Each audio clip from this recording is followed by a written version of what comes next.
اللہ الحمد للہ وکفا والصلاة والسلام علی من لا نبی بعد اما بعد فاعوذ باللہ من الشیطان الرجیم بسم اللہ الرحمن الرحیم وَإِذْ وَعَدْنَا مُوسَىٰ 40 لَيْلَةً ثُمَّ اتَّخَذْتُمُ الْعِجْلَ مِن بَعْدِهِ وَأَنْتُمْ ظَالِمُونَ ثُمَّ عَفَوْنَا عَنْكُم مِّن بَعْدِ ذَلِكَ لَعَلَّكُمْ تَشْكُرُونَ وَإِذْ آتَيْنَا مُوسَى الْكِتَابَ وَالْفُرْقَانَ لَعَلَّكُمْ تَهْتَدُونَ وَإِذْ قَالَ مُوسَىٰ لِقَوْمِهِ يَا قَوْمِ إِنَّكُمْ ظَلَمْتُمْ أَنفُسَكُمْ باتخاذكم العجل فتوبوا إلى بارئكم فاقتلوا أنفسكم ذلكم خير لكم عند بارئكم فتاب عليكم إنه هو التواب الرحيم۔ اور جب وعدہ کیا تھا ہم نے موسیٰ سے ایک مدت کے بعد 40 راتوں کا، پھر تم نے بچھڑے کو معبود بنایا موسیٰ کے چلے جانے کے بعد، اور تم اس تجویز سے ظالم تھے، اور جب کہ دی ہم نے موسیٰ کو کتاب اور فیصلے کی چیز تاکہ تم راہیاب ہو جاؤ، اور جب کہ موسیٰ نے اپنی قوم سے فرمایا کہ اے میری قوم، یقیناً تم نے اپنے اوپر بڑا ظلم کیا ہے بسبب بنانے تمہارے بچھڑے کو معبود، پس دل و زبان سے رجوع کرو اور اپنے رب کی طرف، پھر اپنے دینی بھائیوں کو قتل کرو۔ یہ عمل آئندہ کے لیے بہتر ہے تمہارے حق میں تمہارے رب کے نزدیک۔ پس رجوع فرمایا اللہ پاک نے تم پر، بے شک وہ بڑا توبہ قبول کرنے والا، بڑا مہربان ہے۔ سامعین محترم، اس سے پہلے قوم بنی اسرائیل کے اوپر انعامات کا تذکرہ تھا، اب یہاں سے بھی ان آیات مبارکہ میں بھی مزید انعامات کا تذکرہ اللہ کریم فرما رہے ہیں۔ جب بنی اسرائیل فرعون کے مظالم سے آزاد ہو گئے تو قوم کو دستور حیات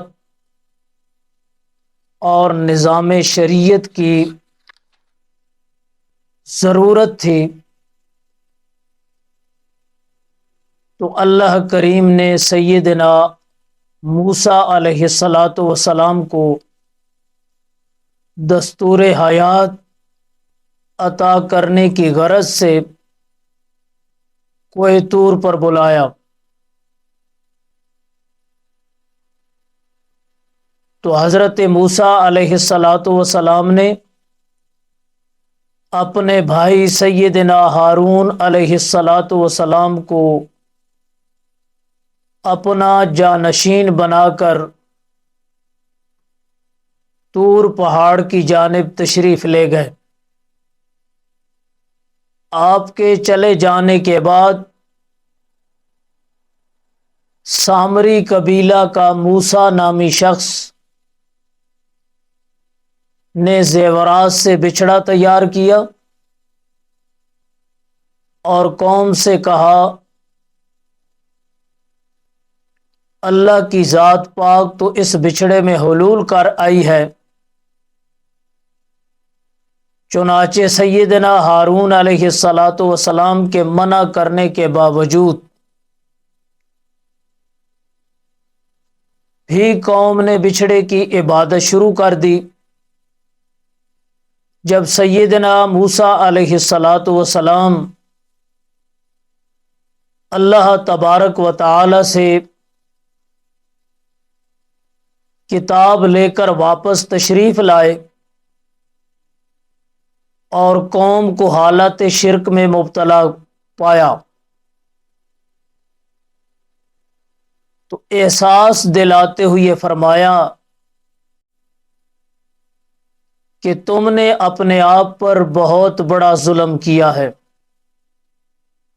جب تک اس ظلم عظیم سے توبہ نہ کرو گے تو رب کی رضا کبھی حاصل نہ ہوگی۔ جب قوم نادم ہوئی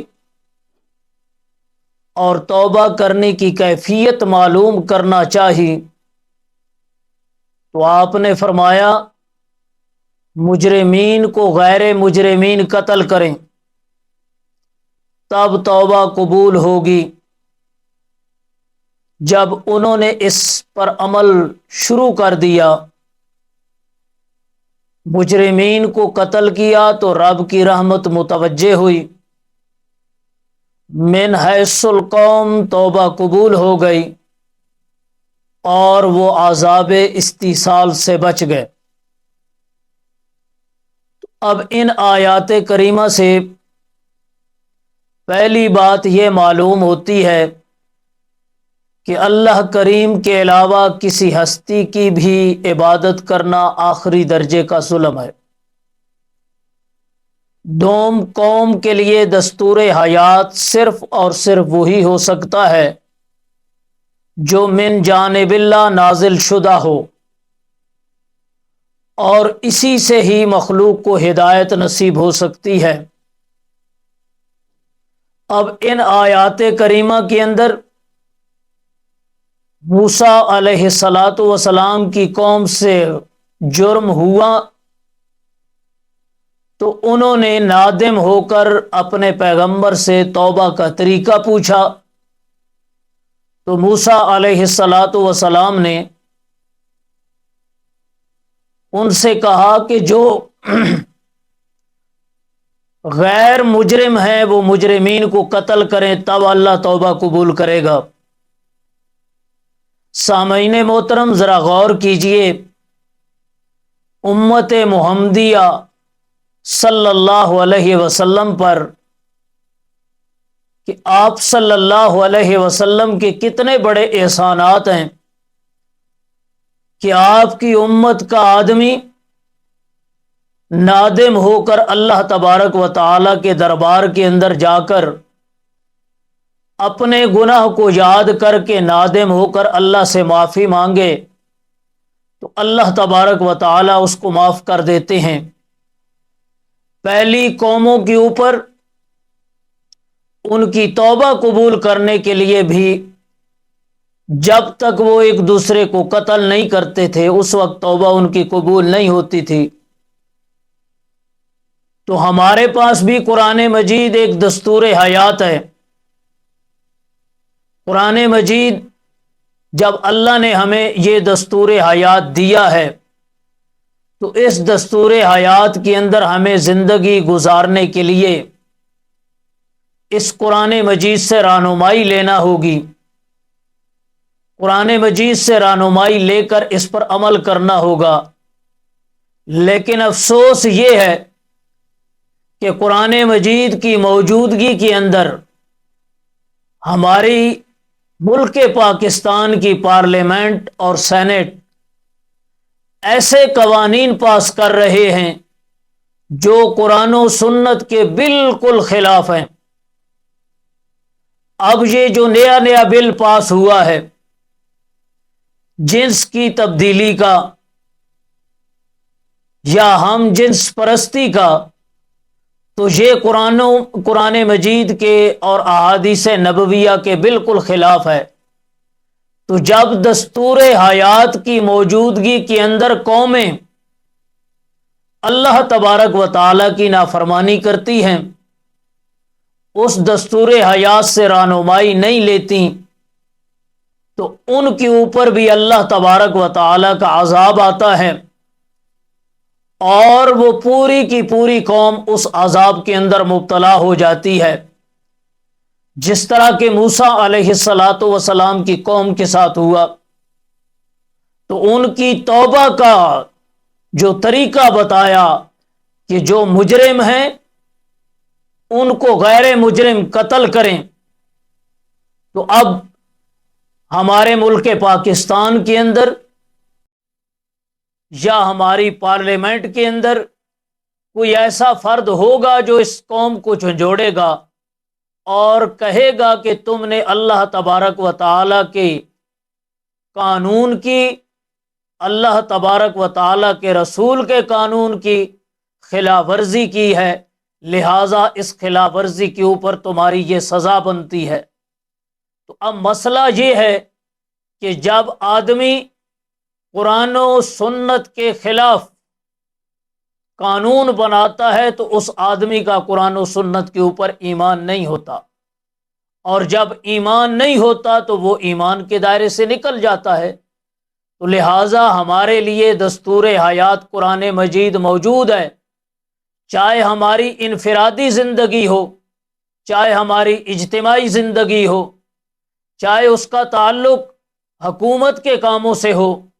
چاہے اس کا تعلق عوام کے کاموں سے ہو، ہر جگہ کے اوپر مسلمان آدمی کا، مومن آدمی کا کام یہ ہے کہ وہ قرآن و سنت سے رہنمائی حاصل کرے۔ دعا ہے کہ اللہ تبارک و تعالی ہمیں قرآن مجید سمجھنے کی توفیق عطا فرمائے اور اس کے بعد اس کے اوپر عمل کرنے کی توفیق عطا فرمائے۔ وما علینا الا البلاغ۔